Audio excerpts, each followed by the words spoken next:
It was supposed to be a peaceful Saturday afternoon, the kind where time slows down and the worries of the world feel far away. 10-year-old Emily sat on the front lawn of her family's suburban home, brushing her beloved Persian cat, Snowy. With her fluffy white fur and calm demeanor, Snowy was more than just a pet. She was Emily's best friend, especially since Emily didn't have many at school. The two were inseparable. Emily's mother, Rachel, watched from the porch, sipping tea, letting the sun warm her skin. She had just begun to relax when the peace shattered like glass. A sharp, angry voice rang out from across the street. "You know pets aren't allowed on the front lawn without a leash." It was Mrs. Collins, head of the HOA, and the neighborhood's self-declared enforcer of everything petty and cruel. Her face was flushed with fury, and she was marching toward their yard with something shiny in her hand. Rachel stood up quickly. "She's just a cat, Mrs. Collins. She's not going anywhere. She's a violation." Mrs. Collins screamed back. Before Rachel could respond, everything exploded. The gun in Mrs. Collins' hand rose with terrifying speed. And in that split second, Emily did something no one expected. She scooped Snowy into her arms and turned her back toward Mrs. Collins, shielding the cat completely. Her tiny arms tightened around the trembling animal. "No!" Rachel screamed. The gun went off. Rachel's heart stopped. She watched in horror as the bullet struck Emily in the shoulder, the sound echoing through the neighborhood like thunder. Emily collapsed forward onto the grass, still holding Snowy protectively. Rachel ran as fast as her legs could carry her. She dropped to her knees beside her daughter, blood soaking through Emily's little pink sweater. Snowy was meowing frantically, confused but unharmed, nestled under Emily's limp arm. "Call an ambulance!" Rachel screamed to anyone within earshot. Mrs. Collins just stood there, still holding the gun, shaking, her face pale, her mouth moving but making no sound. Rachel didn't care what Mrs. Collins had to say. All she cared about was the pale, trembling child before her, who had made the bravest decision of her short life. Emily had taken a bullet to protect her cat. The ambulance's wailing siren cut through the warm suburban air as Rachel clutched Emily's hand, refusing to let go. Her daughter lay unconscious on the stretcher, a white bandage already soaked in red across her shoulder. Snowy, wrapped in a towel, meowed softly in Rachel's lap, sensing something was terribly wrong. Her normally playful daughter wasn't moving, wasn't smiling, and Rachel couldn't stop trembling. At the hospital, chaos swallowed them instantly. Nurses, doctors, beeping machines, it was all a blur. Rachel had never felt so helpless. Every second Emily spent behind the emergency room doors felt like a lifetime. A doctor finally came out, his face unreadable. The bullet didn't strike any vital organs, but she lost a lot of blood. "We've stabilized her. She's resting now." Rachel's knees buckled. Relief and exhaustion hit her like a wave. "Can I see her?" "She's sleeping, but yes, just a few minutes." The sight of Emily lying in a hospital bed, so pale, with tubes in her arm and bruises forming around the bandages, broke Rachel's heart all over again. Snowy, now calm, nestled gently beside her on the bed. Even the nurses seemed to understand this wasn't just a pet. It was a lifeline. Back at the neighborhood, news had already spread.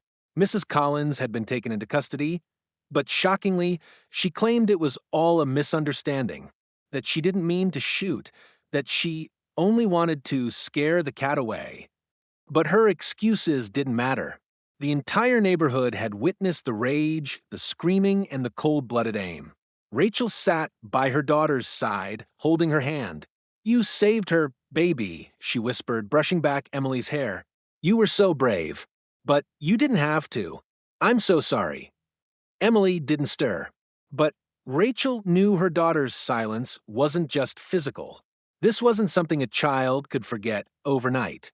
The trauma ran deeper than the wound in her shoulder. And something inside Rachel shifted that night, something fierce, protective, and determined. Mrs. Collins had pulled a trigger in anger. Rachel was about to pull one in court. Within days, the incident became more than just neighborhood gossip. News outlets picked up the story. HOA woman shoots child over pet violation flashed across TV screens and social media feeds. Journalists camped outside Rachel's home, demanding interviews, footage, anything, but Rachel kept quiet, focused solely on Emily, who had been released from the hospital but was still recovering both physically and emotionally. Emily rarely spoke.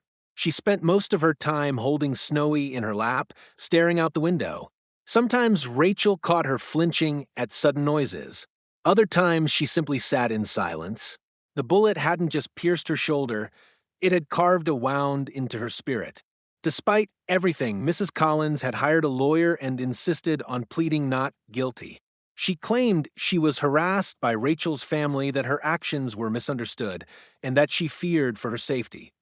It was laughable, or it would have been if it weren't so horrifying. Even more shocking, some neighbors began to whisper support for her. She was only enforcing HOA rules. The girl shouldn't have been outside with that cat. It's tragic, but not criminal. Rachel couldn't believe what she was hearing. Was her daughter's life worth less than a housing regulation? Was a cat more offensive than a loaded weapon? Determined to fight back, Rachel filed a lawsuit, both criminal and civil. She rallied witnesses, gathered video evidence from neighbors' door cams, and gave a public statement about the trauma her daughter faced. The bullet didn't just wound Emily, she said in a press interview. It shattered her sense of safety. A 10-year-old child took a bullet for her pet, and now she's being treated like a rule breaker instead of a hero. The community was torn. Some rallied behind Rachel, calling for Mrs. Collins' permanent removal from the HOA board and the harshest legal penalties. Others doubled down on rules and order, defending Mrs. Collins' version of events. But Rachel wasn't afraid of them anymore. This wasn't about a cat or a rule. This was about what was right, and Rachel would not rest until justice was louder than their excuses. The courtroom was packed. Local reporters, neighbors, even HOA members had shown up, some to support Rachel, some to quietly cheer for Mrs. Collins. Emily sat beside her mother, dressed in a simple pale blue dress with her arms still bandaged, Snowy tucked into a carrier nearby. Her eyes were wide but focused, filled with more bravery than most adults could manage. Mrs. Collins sat across from them, lips pursed, dressed in a tailored gray suit. Her attorney oozed arrogance, painting her as the real victim. She was trying to enforce a clearly stated community rule. The cat was off-leash. She felt threatened. Rachel's lawyer stood and calmly played the doorbell cam video. It showed Mrs. Collins shouting threats, pulling out a gun, and Emily turning to shield the cat just before the shot was fired. The courtroom fell silent. Gasps echoed as the bullet sound was replayed. Then came the testimony. Rachel testified with calm fury, describing the moments of terror, her daughter's cries, and the damage done. Emily was asked if she wanted to speak. She hesitated, then stood slowly, walking to the front with Snowy in her arms. "I didn't want Snowy to get hurt," she said softly. "I thought if I held her close, the lady would stop. But she didn't." Her voice cracked. "I don't want to be scared to go outside anymore." There wasn't a dry eye in the courtroom. The prosecution rested its case. When the jury returned, the room held its breath. Guilty of aggravated assault with a deadly weapon. Guilty of reckless endangerment of a minor. Mrs. Collins' face twisted in shock. For the first time, she looked vulnerable. The judge sentenced her to 5 years in prison and barred her from holding any HOA or public position again. Rachel exhaled for the first time in months. As they exited the courthouse, reporters swarmed them. Emily, holding Snowy, whispered, "Can we go home now?" Rachel smiled, wrapping her arm around her. "Yes, baby.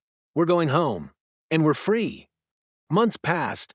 The media moved on. The neighborhood slowly quieted. But Emily's home became a sanctuary again. They planted flowers along the front lawn, soft blues and purples, Emily's favorites. Snowy had her own little garden spot now, where she napped in the sun. Rachel took time off work to homeschool Emily for a while. Therapy sessions helped, slowly drawing Emily back into laughter and play. Sometimes she'd still jump at loud noises, but she didn't cry as much, and when she looked out the window, it was with hope, not fear. They got a new cat tree, new books, a second kitten, eventually a fluffy orange one Emily named Hope. Rachel still got the occasional bitter glance from neighbors who believed HOA rules mattered more than justice. But she didn't care anymore. Her daughter was alive. Her spirit was returning. That was enough. One warm afternoon, Emily sat on the front lawn brushing both cats. Rachel brought out lemonade and sat beside her. "You're not afraid anymore," Rachel said softly. Emily looked up with a small smile. "I was, but I'm not letting fear live here anymore." Rachel blinked back tears. Her daughter had been through the unthinkable, and yet here she was choosing peace, choosing joy, choosing life. That evening, they watched the sunset together, wrapped in a blanket, Snowy asleep on Emily's lap. Rachel whispered, "You were so brave." Emily smiled. "I just wanted to keep her safe." "You did, and I'll keep you safe always." And in that golden hour, under a sky washed in pink and orange, the past didn't feel so heavy. Because love had survived the shot, and healing had finally begun.